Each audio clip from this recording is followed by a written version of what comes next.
जी जी आ रही है। मैं आपको तस्वीरें दिखा देती हूँ क्योंकि हम इस वक्त स्काई वॉक ब्रिज पर मौजूद हैं। अभिषेक, सबसे पहले आप तस्वीरें दिखा दीजिए। हम इस वक्त उस लोकेशन पर मौजूद हैं मृदुल, जहां से अभी परेड कुछ ही देर में गुजरने वाली है। तो आप जरा तस्वीरें दिखाइए अभिषेक कि अभी इस जगह पर जहां आपको खाली रास्ता दिखाई दे रहा है, कुछ ही देर में यहाँ से दस्ता गुजरेगा, परेड जो है वो गुजरते हुए दिखाई देगी और यहाँ पर आपको सेना का शौर्य भी दिखाई देने वाला है।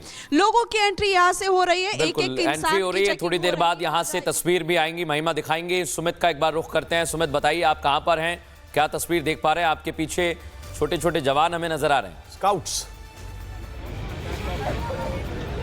देखिए बिल्कुल, और गणतंत्र दिवस का ये उत्साह, ये खुशी दिख रही है इसमें। आपको एक बच्चों का ग्रुप दिख रहा है। एक बार जोश के साथ, ऊर्जा के साथ, उसके बाद फिर आपसे बात करेंगे। वंदे मातरम के उद्घोष के साथ हो जाए।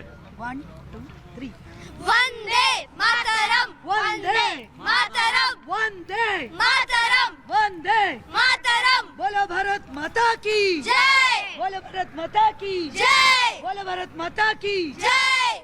और यहाँ पर मैं मृदुल बताना चाहूंगा, ये सोफिया कुरैशी बनी है आप। सोफिया कुरैशी को कि ऑपरेशन सिंदूर के बाद हम गणतंत्र दिवस मना रहे हैं, पहला गणतंत्र दिवस ऑपरेशन सिंदूर के बाद। और इस ऑपरेशन सिंदूर का प्रमुख चेहरा सोफिया कुरैशी। सोफिया कुरैशी को आप जानते हैं? हाँ, कौन है वो ऑपरेशन सिंदूर में सबसे प्रमुख चेहरा? सोफिया कुरैशी लगातार बताती थी कि कैसे हमने दुश्मनों को मारा, पाकिस्तान में आतंकवादी संगठनों को ध्वस्त किया। आप क्या बनी हैं? व्योमिका सिंह। और यहाँ पर विंग कमांडर व्योमिका सिंह बनकर आई हैं। क्या व्योमिका सिंह क्यों? क्योंकि मेरे को वो बहुत पसंद आती है और उसने सिंदूर ने विंग कमांड ऑपरेशन सिंदूर। और यहाँ फ्लैग लेकर, तो आप लोग रिपब्लिक डे पर यहाँ पर खड़े हैं, कब से खड़े हैं? जी हम सुबह से आए हैं, सुबह से अभी बिल्कुल, ये लोग सुबह से यहाँ पर हैं और थोड़ा वक्त बाकी है जब यहाँ पर सुमित आपके पास हम लौटेंगे।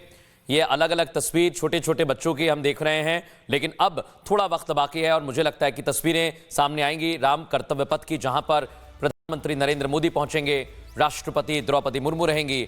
लेकिन कल राष्ट्रपति का जो संबोधन था वो देशवासियों को सुनना चाहिए, उसकी बड़ी बातें बहुत महत्वपूर्ण हैं। जब राष्ट्रपति द्रौपदी मुर्मू इस बात के संकेत देती हैं कि भारत रुकने वाला नहीं है। डीके पांडे जी, मैं आपके पास आ रहा हूं। राष्ट्रपति ने इस बात की ओर इशारा किया है कि भारत में अब इनोवेशन की ही सबसे बड़ी जरूरत है और भारत उसी दिशा में आगे बढ़ेगा, तभी आत्मनिर्भर होगा। और जैसा अभी राजनाथ सिंह ने कहा कि 2047 तक हमें विकसित बनना है, यही हमारा ध्येय है, यही हमारा लक्ष्य है। देखिए, निश्चित रूप से अगर हम जो भी कुछ हैं विश्व में, हमारा एक स्थान है, हमारी जो है जीडीपी ग्रोथ रेट 7.5 के ऊपर है। इसके पीछे जो मुख्य कारण है कि हम आत्मनिर्भरता के जो अपना परियोजना है उसके तरफ पूरा ध्यान केंद्रित किए हुए हैं। तो निश्चित रूप से जिस प्रकार से हमारी गति है विकास की 2047 तक पूर्णतः एक समृद्ध राष्ट्र बनने की, वो सपना शायद हम साकार कर पाएंगे। इसके लिए आवश्यकता होगी सभी लोगों, सभी भारतवासियों को जो जो कार्य उनको सौंपा गया है उसको पूरे कर्तव्य निष्ठा के साथ उसका पालन करें और उसको निभाएं। और साथ में ये जरूर देखें कि आने वाला जो समय है वो उसकी डिमांड क्या है, मार्केट क्या है। जैसे हम एक अभी बात कर रहे थे कि यूरोपियन यूनियन के साथ जो हम फ्री ट्रेड एग्रीमेंट कर रहे हैं, ये मांग है आज की। 25% विश्व की आबादी जो है इससे प्रभावित हो रही है, 25% जीडीपी जो है वो प्रभावित हो रही है इस एफटीए से। तो ये हमें देखना होगा कि मार्केट की डिमांड क्या है और हमें अपना जो लाइन ऑफ एक्शन है उसी प्रकार से रखना होगा। टेक्निकल एसिमेट्री, ये बहुत बड़ी बात आप कह रहे हैं, लेकिन राम आज एक तस्वीर भी है जब राष्ट्रपति को 21 तोपों की सलामी दी जाएगी। और ये सिर्फ राष्ट्रपति को सलामी नहीं है, ये भारत के उस गणतंत्र को सलामी है जो 77 वर्ष पूर्ण कर चुका है। लेकिन जब 77 वर्ष पूर्ण किए हुए हैं तो गणतंत्र कितना महत्वपूर्ण है हमारे लिए, आज 21 तोपों की सलामी जो थोड़ी देर बाद हम देखने वाले हैं वो भी यही बताएंगे। और तस्वीरें आ गई कर्तव्य पथ की। राम, सबसे पहली तस्वीर इस समय हम आपको दिखा रहे हैं। बिल्कुल, और मैं चाहूंगा तो इसको थोड़ा सा बड़ा करके थोड़ा सा दिखाएं। हम लोगों को थोड़ा छोटा छोटा भी दिखा सकते हैं, कोई दिक्कत नहीं, क्योंकि सारे लोग इसी तस्वीर को इस वक्त देखना चाहते हैं। जिस गर्जना की आपने बात की वो हमारी रवायत है, वो हमारी परंपरा है। सिर्फ ध्वज को सलामी के लिए नहीं, सिर्फ राष्ट्रपति को सलामी के लिए नहीं, बल्कि जो भी किसी भी देश के मुख्य अगर प्रमुख भारतवर्ष के विजिट पर आते हैं तो उनको 21 तोपों की सलामी देने की परंपरा है। और वो गर्जना, वो कंपन अभी कुछ देर के बाद आप महसूस करेंगे, उसकी भी पूरी तैयारी कर ली गई है। और ये देख रहे हैं आप, ये दृश्य है, ये सलामी मंच के सामने का, समारोह के ठीक सामने का जो मंच है, जहां पर आप देख रहे हैं राष्ट्रीय प्रतीक सारनाथ में जो स्थित है अशोक का चिन्ह, सिंह शीर्ष स्तूप जिसको कहते हैं, उसकी एक झलक। और ये सैकड़ों हजारों की तादाद में जो लोग पहुंचे हैं, पंक्तिबद्ध हो चुके हैं, अपनी अपनी जगह ले चुके हैं। बहुत ही महत्वपूर्ण ये तस्वीरें मृदुल इस वक्त होने जा रही हैं। खुला हुआ आसमान है। सबसे महत्वपूर्ण है कि आज किसी तरह का कोई फॉग नहीं है, कोई स्मॉग नहीं है, खुला आसमान है।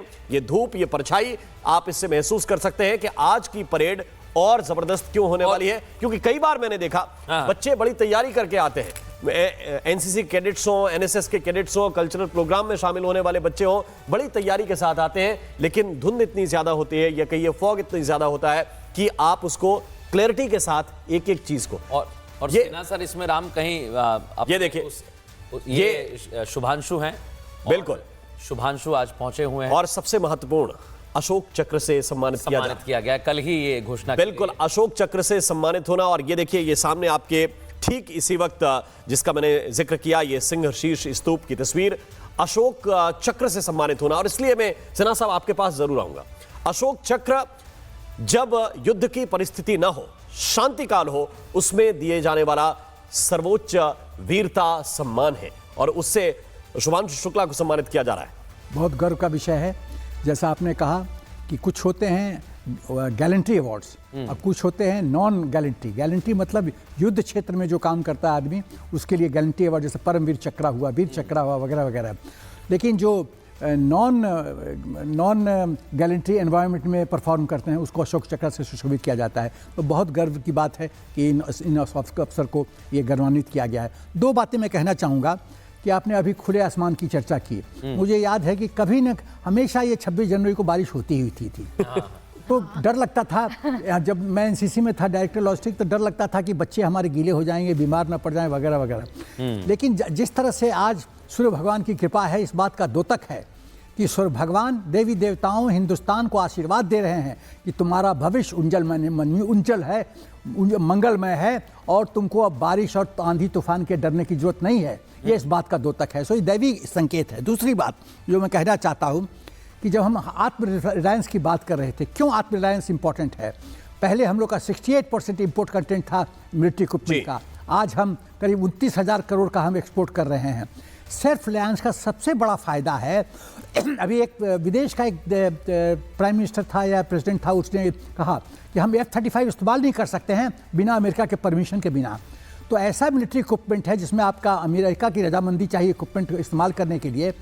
भविष्य में यदि हम दूसरे देश से लेते हैं, टेक्नोलॉजी उसके पास है, कमांड कंट्रोल उसके पास है, आप अपनी मर्जी से नहीं कर सकते। स्पेयर्स आपको वॉर के टाइम में नहीं देगा, ब्लैकमेल करेगा, 10 रुपये का माल 200 रुपये मांगेगा, 2000 मांगेगा, आपको देना पड़ेगा। जब आप आत्म स्वावलंबी हैं तो टेक्नोलॉजी आपका है, मैन्युफैक्चरिंग स्पीड आपका है, सब ज्ञान आपके पास है, कैसे इस्तेमाल करना आपके पास है, MOE सब लॉजिस्टिक सपोर्ट स्पेयर्स जो चाहे WWR वगैरह वगैरह सब आपके पास है। तो आप तो बल्ले बल्ले हैं, किसी के पीछे देखने की जरूरत नहीं है, चमचागिरी करने की जरूरत, ये इंपॉर्टेंस है। और उसकी बात रोजगार लोग को मिल रहा है, सेल्फ कॉन्फिडेंस बढ़ रहा है, सेल्फ कॉन्फिडेंस बढ़ रहा है, सेना में गौरव हो रहा है कि हमको पूरा सपोर्ट मिलेगा वॉर टाइम में। बिल्कुल। और ये तस्वीर बहुत महत्वपूर्ण है जो इस वक्त हम आपको दिखा रहे हैं। वंदे मातरम लिखा हुआ है, फूलों से जबरदस्त सजावट है, लोगों का उत्साह देखते ही बन रहा है। हाथ हिलाकर जैसे ही कैमरा उनकी तरफ जा रहा है, उनकी खुशी आप उनके चेहरे पर साफ तौर पर पढ़ सकते हैं। ये बहुत महत्वपूर्ण तस्वीर है। और ये सलामी मंच के बिल्कुल सामने जो बना हुआ है, ये जो प्रतिकृति है, बिल्कुल ये आंखों को एक तरह से सुख देने वाली है। क्योंकि हम सबसे महत्वपूर्ण क्या कहते हैं? विश्व शांति और एकता। विश्व की शांति के लिए हम बात करते हैं, केवल भारत की शांति के लिए बात नहीं करते, हम एकता की बात करते हैं, हम अनुशासन की बात करते हैं। और जो सबसे महत्वपूर्ण चिन्ह है वो इस वक्त नजर आ रहा है। जो बड़े चेहरे हैं वो कुछ देर के बाद नजर आएंगे, लेकिन सबसे महत्वपूर्ण है भारत के लोग, भारत के गण, जिनके लिए ये तंत्र हमने बनाया, ये व्यवस्था हमने बनाई, वो